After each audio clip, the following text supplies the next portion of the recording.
Muy buenos días, amados y amadas hermanas. Que la paz y la misericordia de Dios reinen sobre sus vidas ahora y siempre. Quiero que en esta mañana vayamos a la carta o al libro de Santiago, capítulo 2, del versículo 1 al versículo 7. Santiago capítulo 2 dice la Biblia: amonestación contra la parcialidad. Hermanos míos, que vuestra fe en vuestro glorioso Señor Jesucristo sea sin acepción de personas. Porque si en vuestra congregación entra un hombre con anillo de oro y con ropa espléndida, y también entra un pobre con vestido andrajoso, y miráis con agrado al que trae la ropa espléndida y le decís: siéntate tú aquí en buen lugar. Y decís al pobre: estate tú allí en pie, o siéntate aquí bajo mi estrado. ¿No hacéis distinción entre vosotros mismos y venís a ser jueces con malos pensamientos? Hermanos míos, amados, oíd. ¿No ha elegido Dios a los pobres de este mundo para que sean ricos en fe y herederos del reino que ha prometido a los que le aman? Pero vosotros habéis afrentado al pobre. ¿No os oprimen los ricos y no son ellos los mismos que os arrastran a los tribunales? ¿No blasfeman ellos el buen nombre que fue invocado sobre vosotros? Amén. En esta mañana quiero compartir con ustedes este capítulo 2 de Santiago, que presenta las razones contra el favoritismo y la necesidad de las buenas obras. Este capítulo 2 de Santiago establece tres principios de fe. Y voy a hablar en esta mañana de estos tres principios de fe que nos muestra el apóstol Santiago. Número 1, la entrega es una parte esencial de la fe. Usted y yo no podemos ser un cristiano simplemente por afirmar las doctrinas correctas o por manifestar estar de acuerdo con los hechos bíblicos. La Biblia dice en Santiago capítulo 2, versículo 19, dice la Escritura: tú crees que Dios es uno, bien haces. También los demonios creen y tiemblan. Escuche eso. Nosotros, como cristianos, no se nos va a decir: bien, buen siervo y fiel, sobre poco has sido fiel, sobre mucho te pondré. Esas palabras no las vamos a escuchar solo por afirmar las doctrinas correctas o por manifestar estar de acuerdo con los hechos bíblicos. No solamente. Usted y yo tenemos que entregar la mente y el corazón a Cristo. Por eso la entrega es una parte esencial de la fe. Tenemos que dejar que Dios gobierne. Tenemos que dejar que el señorío de Cristo esté en nosotros. y que gobierne nuestras vidas el Señor. Bendito sea su nombre. No solo es creer, no solo es afirmar, porque la Biblia dice que los demonios creen y tiemblan. Podríamos decir que los demonios están en un grado de creencia mayor que la de muchos cristianos, porque no solamente creen, sino que tiemblan. Bendito sea Dios. Principio número 2. Las buenas obras son el resultado natural de la verdadera fe.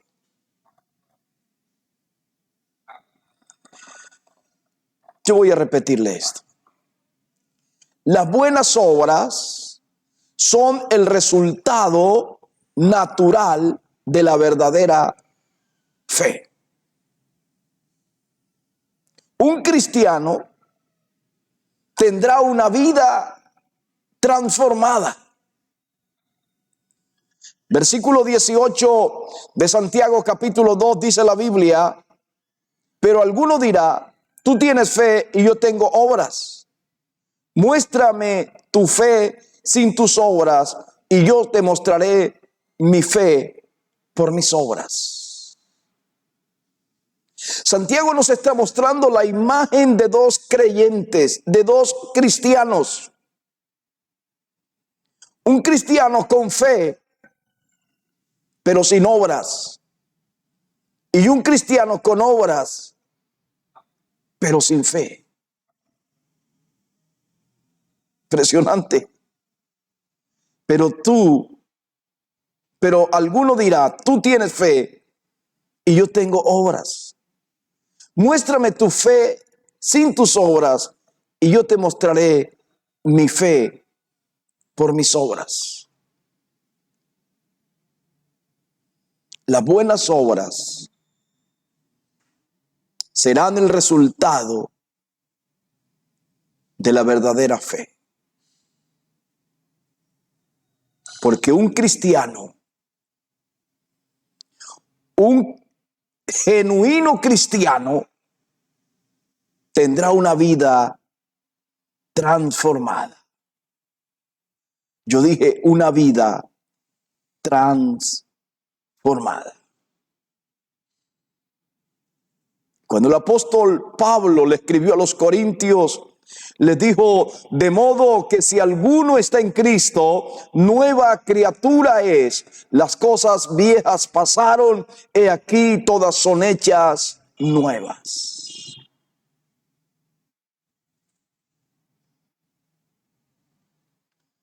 Cuando hay una verdadera conversión, cuando hay un verdadero arrepentimiento, entonces va a haber una transformación en nuestra manera de pensar. Romanos capítulo 12, versículo 2, el apóstol Pablo le escribió a los romanos diciéndole: no os conforméis a este siglo, sino transformaos por medio de la renovación de vuestro entendimiento, para que comprobéis cuál sea la buena voluntad de Dios, agradable y perfecta. Es decir, que no puede haber un cambio, no puede haber una transformación si no hay cambio de pensamientos. Principio número 3. La fe sin buenas obras no hace bien a nadie, es inútil. Un cristiano que tiene fe, pero no tiene obras, es señalado por el apóstol Santiago un creyente inútil, un creyente que no sirve, un creyente que no le sirve a nadie. Y si hay un creyente que no le sirve a nadie, es un creyente que no sirve para nada. De nada te vale tu fe si tú no muestras el servicio en esa fe. Bendito sea el Señor. Versículos 14 al 17, note lo que dice la Biblia. Hermanos míos, ¿de qué os aprovechará si alguno dice que tiene fe y no tiene obras? ¿Podrá la fe salvarle? Y si un hermano o una hermana están desnudos y tienen necesidad del mantenimiento de cada día, y alguno de vosotros le dice, id en paz, calentaos y saciaos, pero no le dais las cosas que son necesarias para el cuerpo, ¿de qué aprovecha? Así también la fe, si no tiene obras, es muerta en sí misma. Pero alguno dirá, tú tienes fe y yo tengo obra. Muéstrame tu fe sin tus obras y yo te mostraré mi fe por mis obras. La fe sin buenas obras no hace bien a nadie. Es una fe inútil.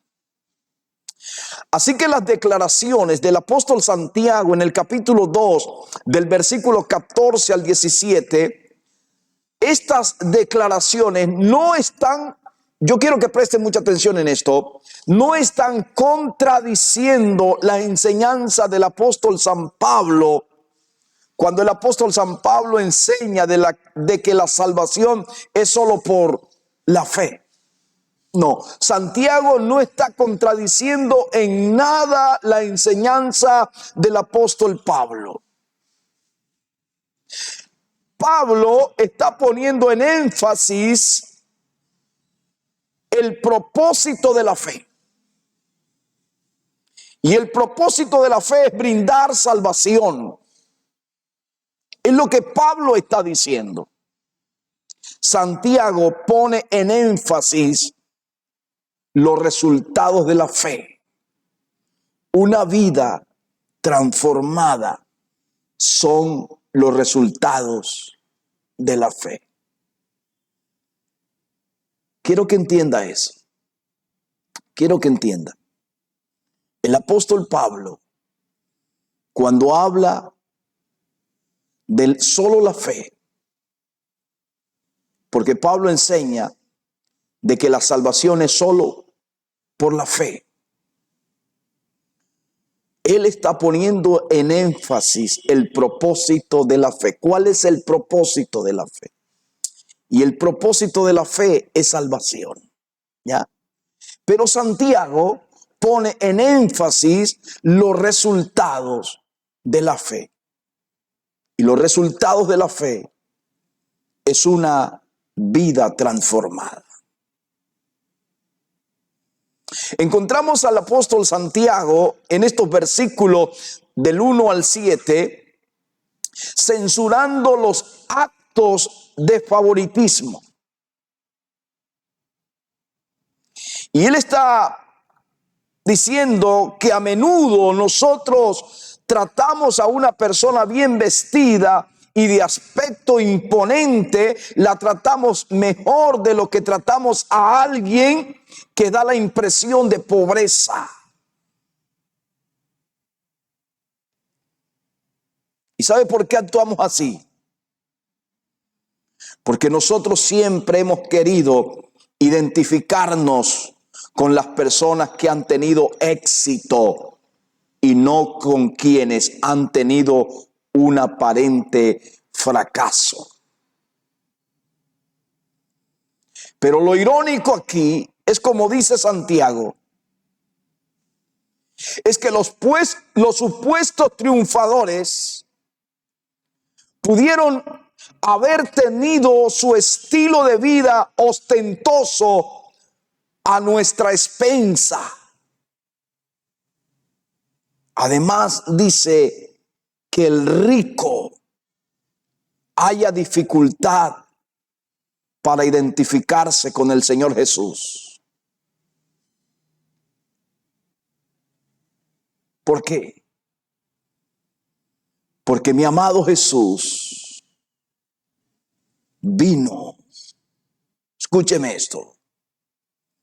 Mi amado Jesús vino como humilde siervo.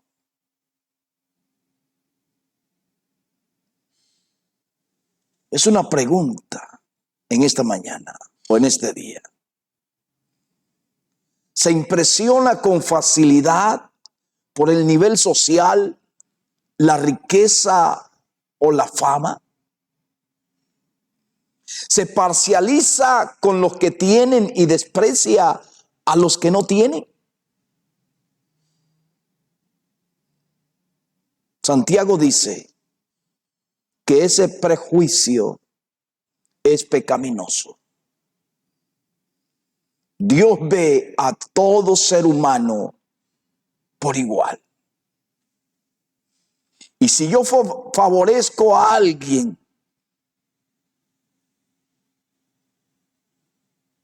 escúcheme, si yo favorezco a alguien, no interesa qué estrato social esté manejando.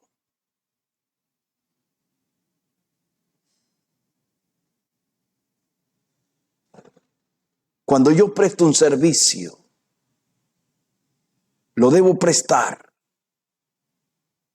a Dios, no mirando a la persona necesitada, sino a la comisión, al mandato que Dios me ha entregado. Bendito sea el Señor.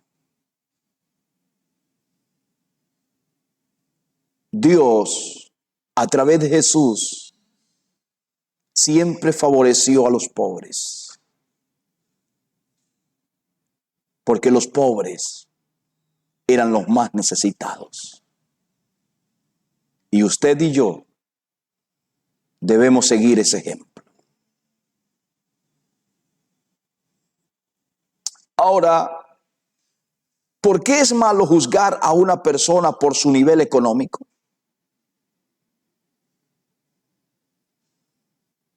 La riqueza puede indicar inteligencia.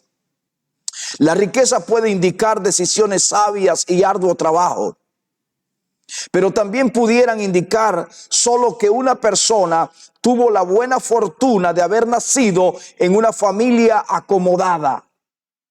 O también pudiera, escúcheme esto, ser señal de codicia, deshonestidad y egoísmo. Al honrar a alguien solo porque viste bien, convertimos su apariencia en algo más importante que su carácter. Algunas veces lo hacemos porque la pobreza nos hace sentir insatisfechos.